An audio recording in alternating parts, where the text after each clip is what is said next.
The WX78/Wurt/Wormwood update is out now, everyone. We've got ourselves a brand new animation that we hope to be reacting to very shortly following this video's release. The WX78 changes have us scanning all sorts of mobs out there in the constant for all sorts of new abilities. To be quite honest with you, I think the Wurt rework among the WX78 rework might be some of the best changes we've got. We've got a teensy tiny Wormwood buff, we've got new skins, we've got news on the Nintendo Switch editions, a new Twitch drop, new shared unlocks, you name it. Folks, I've been covering this update for 2 weeks top to bottom. So we're just going to have a little overview here today, and I'll point you in the right direction of the information you're going to need. So to continue then, we have a little summary of what we might be seeing in this new animated short, of course, and it sounds very intriguing. WX is finding themselves suddenly reconnecting with memories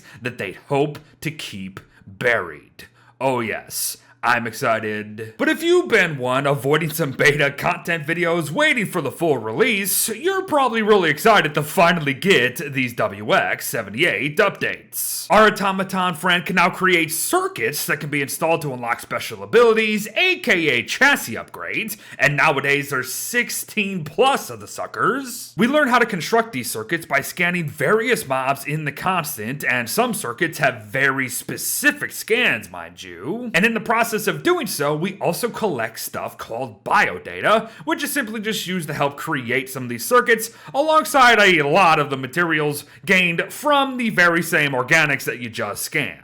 As I said, folks, I've stayed on top of covering the updates to the update as best as I can. So, if you're looking to what we can scan now and what some of the new circuits are going to be doing for us, these two videos right here are your best bets. And in those videos, you'll also come across some information on the circuit extractor, another new item that can help us take out any of these circuits that we choose. And it used to be all at once, which ain't great, but a recent hotfix made it to where we will take out the last one we socketed, which is phenomenal. And chances are, if you're totally new, you have no idea what I'm talking about and what we're even socketing into, and that would be WX78's new electrical charge meter that will not only charge over time, we can also restore it by actual lightning, lightning rods, Voltco Freud, electric milk, when known as generators, you name it. So once more, before we move on, here are the videos that are going to be best covering those topics. But finally, even if the robot is as strong as ever, there were a few nerfs thrown into the mix. If WX gets too wet, they will not only begin to lose electricity, they will also start to lose health. And this is a big one for us here today, because this is the one change I didn't cover. When the rework first launched, Wetness was a joke. Then a hotfix made it to where we were losing 4 damage and 1 charge every 4 seconds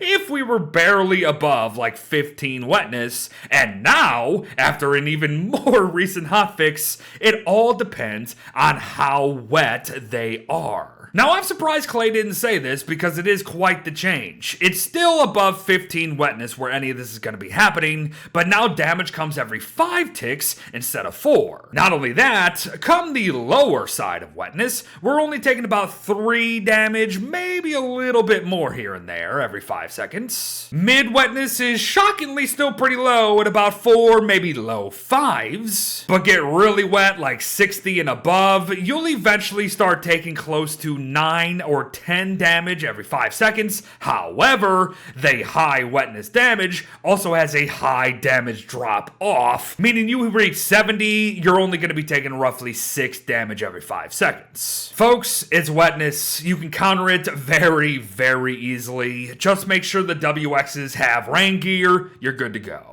But you should also make sure they're probably not starving either, because they also start to lose charge that way. But again, I don't think food is that big of an issue nowadays in this game. But finally, the last quote-unquote nerf would be that the guy can no longer eat any gears for any stat upgrades. Upgrades and overcharge are gone, everybody, but do not despair. The guy has means to be better than ever regardless. Oh, but before I forget, one last note, clockworks are now less aggressive towards WX78. They will still aggro, Absolutely. But we gotta be a little closer to them, and it takes them a little more time to do so. It's fun. It's definitely a fun mechanic down in the ruins. And heck, on that note, I suppose, here are just some fun videos on some quote-unquote hidden circuit abilities, plus some absolutely lunacy that can be had with one or two other changes here today. And speaking of those additional changes, here they are. Minus one really important one that I don't see mentioned anywhere in this post at all, having to do with Wormwood's Bramble armor buff. And while it is very obvious that the big highlights are built into the Wurt side of things, do not ignore the fact that raids are now built into world regrowth, so if they get burnt by any means, they have a chance to regrow by the world itself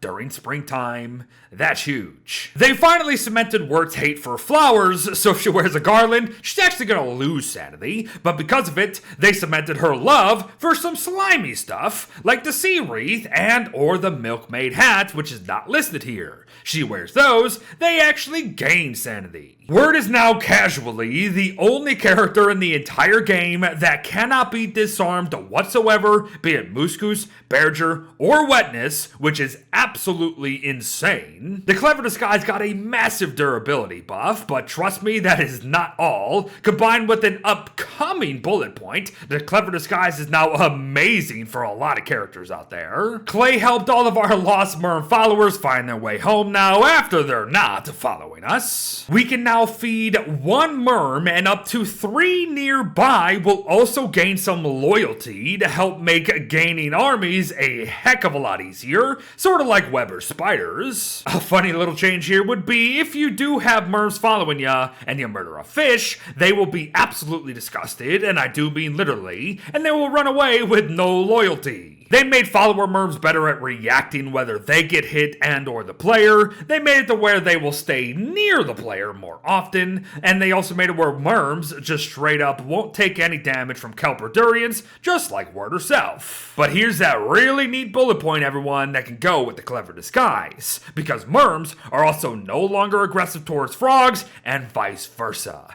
And guess what? The Clever Disguise makes all survivors consider the Merm, therefore frogs can be neutral to every player in the game. So bring on Frog Rain. Oh, but we're not done, because they also buffed the Merm King. The eating animation is now based on the quality of food, therefore you can kind of get back to faster trading, which is nice. And speaking of trading, the Merm King can now give gold nuggets when given an ocean fish, which is huge. But mind you this, because Clay is still not listing everything that has changed here, if you give them better ocean fish and heavier ones, you get bonus loot now. And last but certainly not least, they replaced rot in his loot table with cut reeds, which is totally fine, but I actually really like getting rot as quickly as I can when using the Merm King. Folks, once again, I will be directing you to the proper videos here because I'm quite surprised by how little information Clay is actually listing. They've missed several really big changes. But to wrap up, of course, we got ourselves some new skins, of which we'll be showcasing tomorrow. There's a new Twitch drop out now for the tin fishing bin, if that's your sort of thing. Shared unlocks is actually out now, everybody, which is actually pretty huge. In short, it just means that whatever you unlock on Steam, you're also going to have on your account on Xbox or Nintendo Switch, yada yada yada, you name it.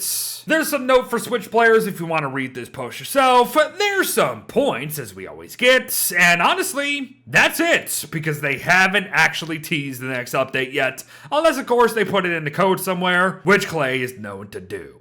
But folks, that will do it for us, I think. The WX78 refresh is out now in its full glory, but please do not ignore the glory of the Wurt rework either. As I said, I'll be reacting to this animation very soon after this video releases, so keep your eyes peeled for that. And as far as covering more of the WX78 refresh, I highly doubt we will be doing so, as again, I kinda already have. Thanks for watching all these last 2 weeks, and thanks for watching here today. I hope you enjoy all the changes. I hope you enjoy the animation, as I'm sure it's a good one, and I'll see you in the next one.